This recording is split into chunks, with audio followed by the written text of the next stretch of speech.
Hello and welcome to another Infinity N4 Direct Action Battle Report. This is the Armory mission modified by me to be in the Direct Action playstyle. It has no classified objectives and no HVTs, only the simple rules remain, and I call this mission the Arsenal. So the objective points have slightly changed to account for the lack of scoring for classified objectives. Total objective points for this scenario is 9. The Armory is an 8-inch by 8-inch objective room. The interior is a zone of operations. To dominate the zone of operations, a player must have more army points than the opponent inside the Armory. This includes troopers in miniature and marker state, as well as proxies and peripherals. Deployable items and equipment, fake hollow echoes, and any other tokens do not count. Troopers in a null state, that is, the trooper does not provide an order or army points, do not count. Only specialist troopers can open the doors of the Armory. If they pass their whip roll, all doors open at once. However, any trooper can access the panoplies inside the Armory to acquire weapons or equipment.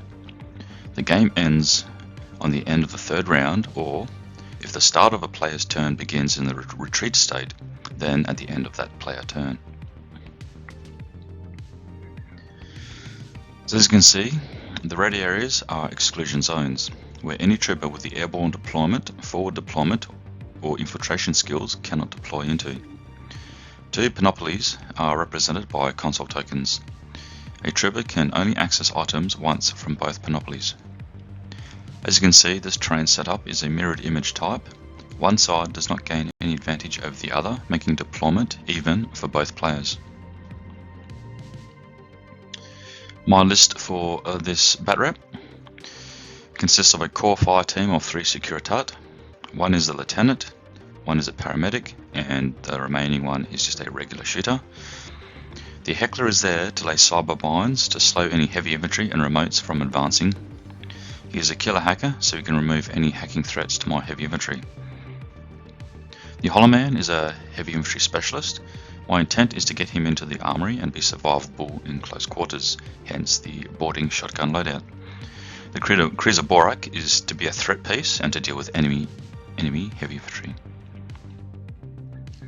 My opponent's list, Deferson and the Peacemaker Armbot were to me the biggest threat of this list, and they also had a repeater network provided by the Peacemaker and the Mulebot, giving me something to think about during the game.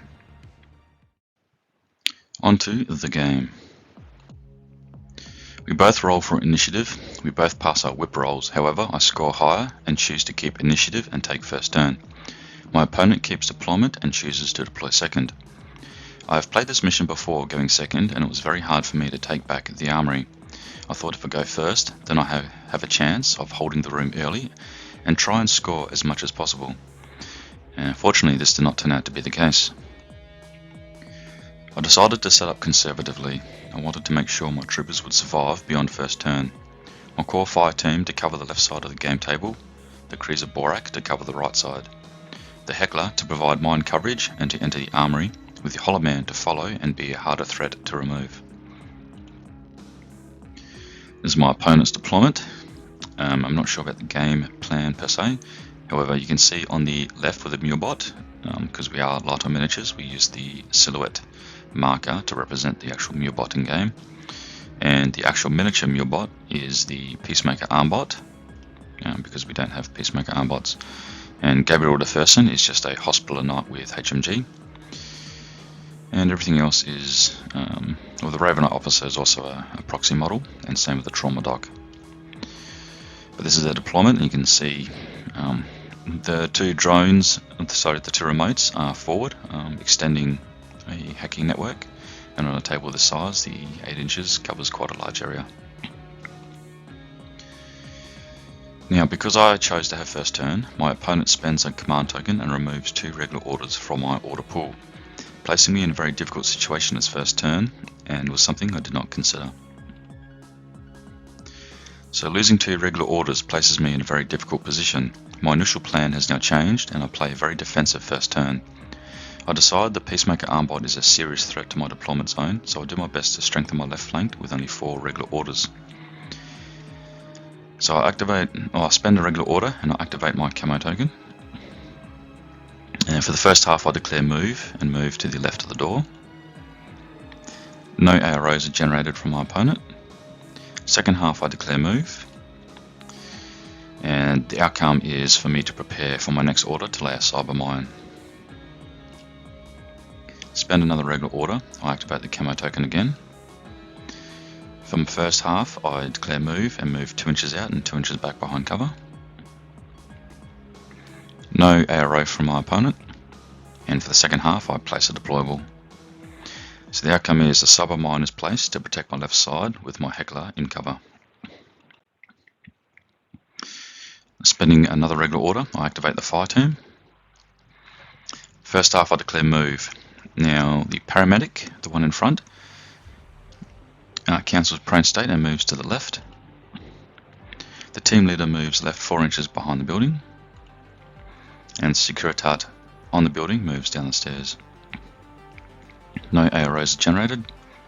And for the second half I declare move again. The paramedic stays on location. The team leader moves to the left side of the building in cover. And also in partial cover there. The Securitate moves downstairs and in front of the building in the open.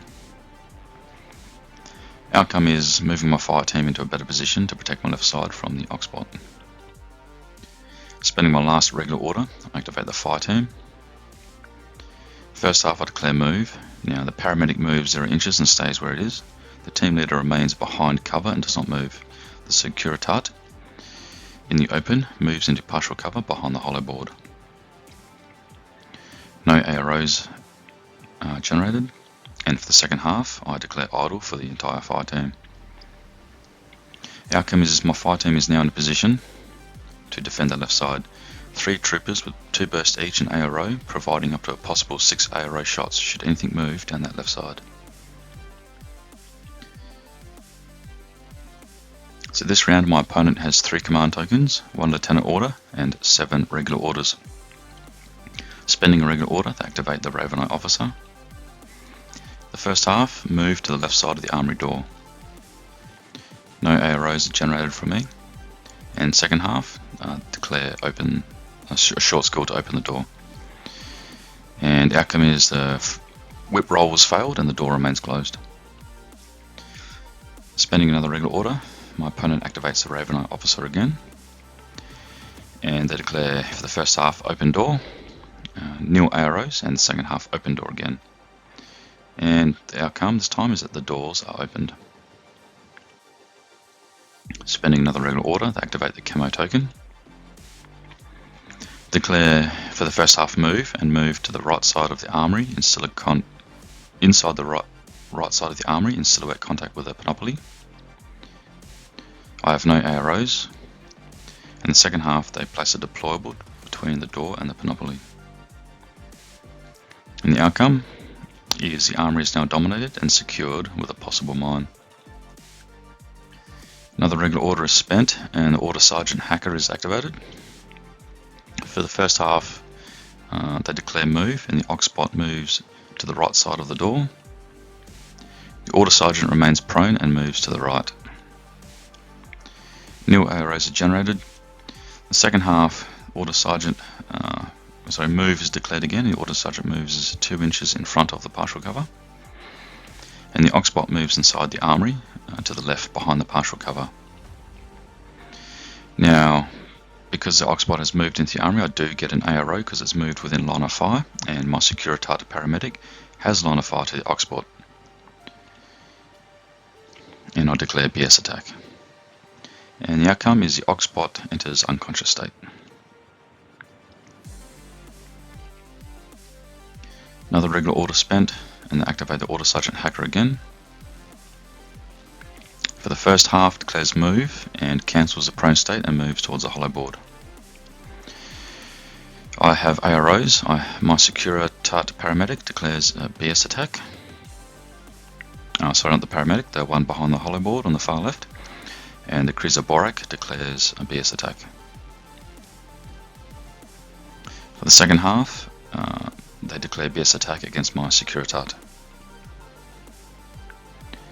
And the outcome is that both Order Sergeant and Securitate fail their face-to-face rolls. The Kriza passes, and the Order Sergeant loses 1 wound and enters unconscious state. Spending the Lieutenant Order, Deferson is activated. For the first half, declare move and move to the edge of his cover and back again. I declare dodge with my Securitate, and Deferson declares BS attack for his second half.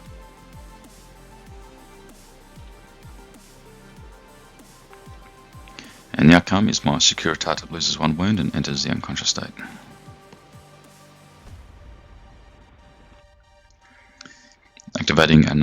Spending another regular order, activate the Raven Eye Officer. For the first half, they declare move and enters prone state and moves 2 inches inside the armory to the left. I have no arrows. In the second half, they declare move and whilst prone, move behind the partial cover. And the outcome is another trooper is inside the armory to dominate the zone of operation. The last regular order is spent activating the trauma dock. First half is move, and the trauma dock moves between the armbot and its oxbot. I have no AROs, and the second half is to idle.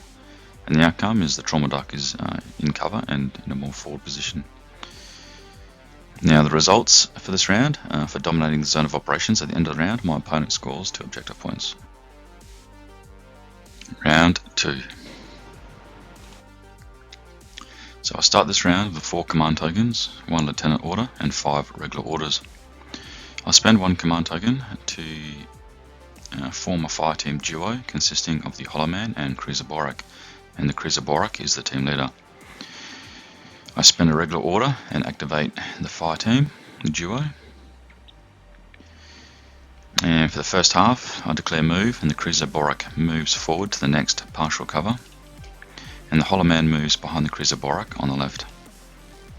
New arrows are generated, and for the second half, I declare move again. However, the Kriza stays on location, and the Hollow Man moves into partial cover to the left of the Kriza. And the outcome is I'm bringing my heavy infantry forward to enter the battle. Spending another regular order, I activate the fire team duo. And for the first half, I declare move. Now the Kriza stays on location, and the Hollow Man moves behind cover on the right side of the armory. New arrows generated, and for the second half, I declare idle. The outcome is the Hollow Man is closer to entering the armory. Spending a regular order, I activate the core fire team, and I nominate the Securitate paramedic to be the team leader. For the first half, I use the medikit and the ballistic attack on the profile to aim at the unconscious Securitate. New arrows are generated, and for the second half, I declare idle. The outcome is a Securitate gains 1 wound and is healed and cancels the unconscious state. Spending another regular order, I activate the core fire team, and this time the normal Securitate is now the team leader. The first half, the team leader declares discover against the deployable. No AROs generated, and for the second half, I declare move. Now the team leader moves into partial cover in front of his position. The paramedic moves towards the hollow board directly in front of her position. And the remaining Securitate, which is my lieutenant, moves forwards towards the hollow board. And the outcome, the discover is successful, and the camo token is revealed to be a shock mine. Spending my last regular order, I activate the core fire team again. For the first half, the team leader declares BS attack against the shock mine. Nil arrows. In the second half, I declare move. Now the team leader moves along partial cover to the red building. The paramedic stays in location, and the Securitate lieutenant goes prone and moves to the hollow board. And I get my opponent has an ARO this time for the Raven Knight officer, and they declare BS attack at the team leader when he was moving past. In the outcome, the shock mine is neutralized and is removed, and the Raven Eye misses his shots. My opponent's round 2. So my opponent begins their turn with 3 command tokens, 1 lieutenant order and 6 regular orders. Spending lieutenant order, they activate Deferson. For the first half, they declare move to partial cover. I get an ARO, and the Kriza Borak declares BS attack. The second half, Deferson declares BS attack in return at the Kriza Borak. And the outcome of this, the Kriza Borak takes 2 wounds and enters unconscious state. Spending a regular order, activate Deferson again. First half, declare move and move 2 inches left behind partial cover and back. For an ARO, my Hollow Man declares dodge, and for the second half of their order, they declare BS attack against my Hollow Man. And the outcome, Hollow Man enters unconscious state level 1. Spending a regular order to activate the Mulebot. First half, declare move and just cancels the prone state.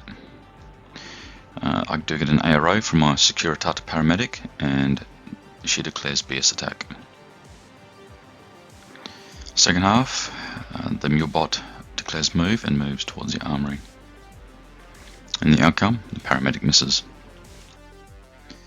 Spending another regular order, activate camo token inside the armory next to the Panoply. For the first half, my opponent decides to use the Panoply and gain access to a weapon. I have no AROs, and for the second half, place a deploy wall.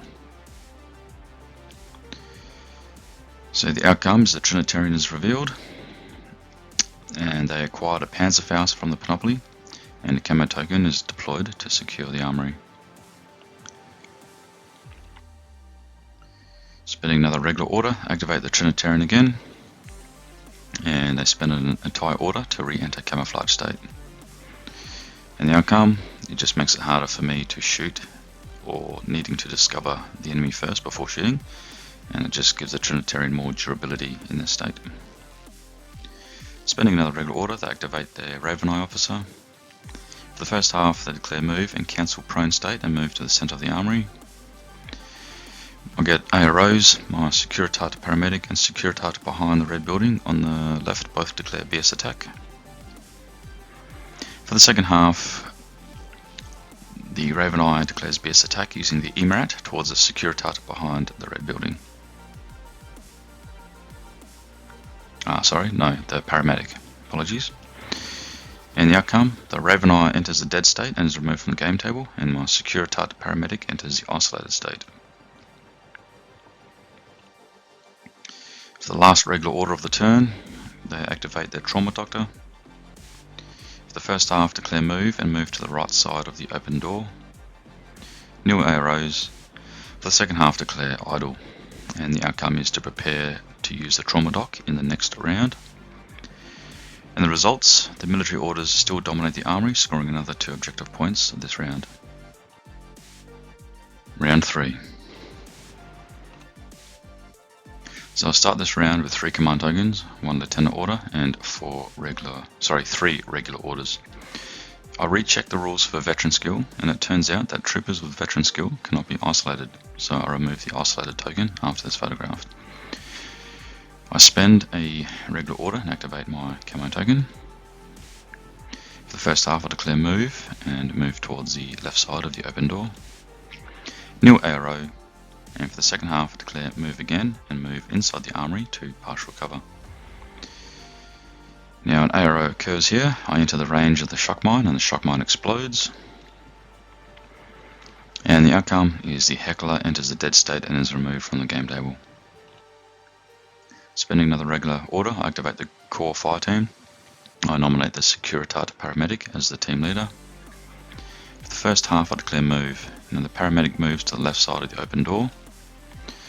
The Securitate lieutenant cancels prone and moves towards the other hollyboard.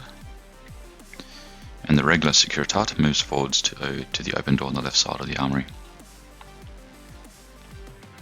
ARO, the trauma dock declares dodge, and for the second half declare move again. Now the paramedic moves inside the armory to the panoply in silhouette contact. The Securitate lieutenant moves to the right side of the hollow board, and this other Securitate moves just inside the armory. Now my opponent gets an ARO this time, and defers and declares BS attack against the paramedic coming through the door. The outcome is the trauma dock fails to dodge, the Securitate paramedic receives 2 wounds and enters the dead state and is removed from the game table. I spend a command token to reform the fire team into a duo with a regular Securitate as the team leader. Spending a regular order, I activate the fire team. And for the first half, declare move. Now the team leader enters silhouette contact with a camo token. And the Securitate lieutenant moves towards the left side of the armory. My opponent's ARO is a CC attack from the camo token, and I declare CC attack for my second half. Outcome is the team leader loses 1 wound and enters unconscious state. And the Trinitarian is revealed. I spend my lieutenant order and activate the Securitate lieutenant, who happens to be my only remaining alive miniature at this time. And I declare move and move outside the armory up to the open door and use the open door as partial cover. My opponent Trinitarian declares BS attack with a submachine gun. And for my second half I declare BS attack. Outcome, the lieutenant enters unconscious state, and my entire army is either unconscious or dead, and that is game over.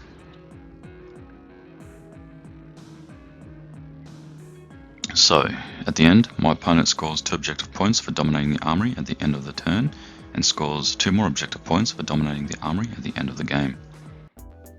And now for the after action review. So, the scores are: for dominating the zone of operations at the end of round 1, the military orders get 2 objective points. For dominating the zone of operations for round 2, they get another 2 objective points. For dominating the zone of operations at the end of round 3, another 2 objective points. And for dominating the zone of operations at the end of the game, there's also another 2 points. And having more items from the panoply, they get 1 objective point, which leaves a total of 0 to 9 with military orders for the win, and it is a total loss for me. So, lessons learned. So quickly, I'll just go through my battle plan. And my battle plan was to enter into the armory in the 3rd round, thereby scoring objective points for end of round and end of the game conditions, hopefully making it equal. The plan failed wonderfully, however. Having 2 regular orders removed forced me to rethink my plan. I decided to set up my fire team to counter the armbot threat, because if my opponent decided to move that towards me, templates are very effective at taking out my Securitate. I had to switch to a defensive style to try and maintain orders for the last round. So for my sustain, I believe I used my core fire team to great effect. My biggest threat at the time was an attack from the Peacemaker armbot and its accompanying Oxbot. Moving the troopers into position allowed me to have 3 guns covering the left side, because everyone gets +1 burst in ARO being in a 3-person fire team, and that was a possible 6 shots in ARO for anything that moved along the left side. I could have deployed better to counter that in the initial deployment phase, but because I deployed first, I did not know what to expect, so I deployed the fire team conservatively. For my fix, I perhaps should have moved the Heckler into the armory early round 1, perhaps even deploy the trooper as a model, then once inside the armory I could lay a cyber mine and then recamouflage, making it harder to remove the Heckler from the zone. Possibly even go prone behind the partial cover to keep the Heckler alive. Cyber mines potentially are used to isolate troopers as they come inside, turning that isolated trooper's regular orders into irregular and preventing that trooper from receiving regular orders, so slowing down their advance. For my threat, the repeater network provided from the remotes caused me to rethink my tactics using the heavy infantry. Nothing worse than moving a heavy infantry into a repeater range and being hit by Oblivion followed by Carbonite, making my heavy infantry easy targets to shoot and kill.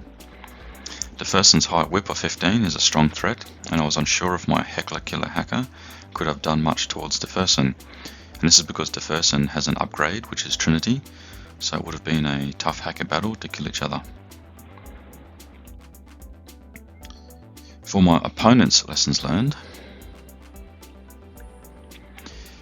their sustain was selecting troopers with template weapons. Template weapons such as shotguns and flamers are more reliable at scoring hits and forcing the opponent to make armor saves. Templates are very effective for 150 point board size. Direct template weapons also prevent the enemy trooper from gaining partial cover bonuses for their armor saves. My opponent's fix. They did misunderstand hacking when trying to use the escort order sergeant initially. My opponent thought Oblivion was used similar to a BS attack, however hacking only works within the zone of control of the hacking trooper or through repeater networks. And my opponent should have moved the Orcbot with Heavy Flamer into the armory against the Core Fire team. Sorry, should not have moved the Orcbot with Heavy Flamer into the armory against the Core Fire team, because more ARO BS attacks means greater chance of the opponent scoring hits in return, and my opponent should also have deployed and moved the Order Sergeant Hacker in a different manner so I didn't die early on. My opponent's threat that they identified. My opponent was concerned with my Heckler with a killer hacking device, and because of that my opponent placed Deferson further back in their deployment zone, because Trinity provides 3 opportunities to score hits against Deferson in the active turn. My opponent did not want to lose their lieutenant and 51 points early in the game. So thank you for watching. Let me know in the comments what I did correctly or incorrectly, and feel free to share any thoughts or observations you have about the game. Everyone can learn from my mistakes here and analyse the game in hindsight, and it just benefits us players overall. Thank you, and see you later.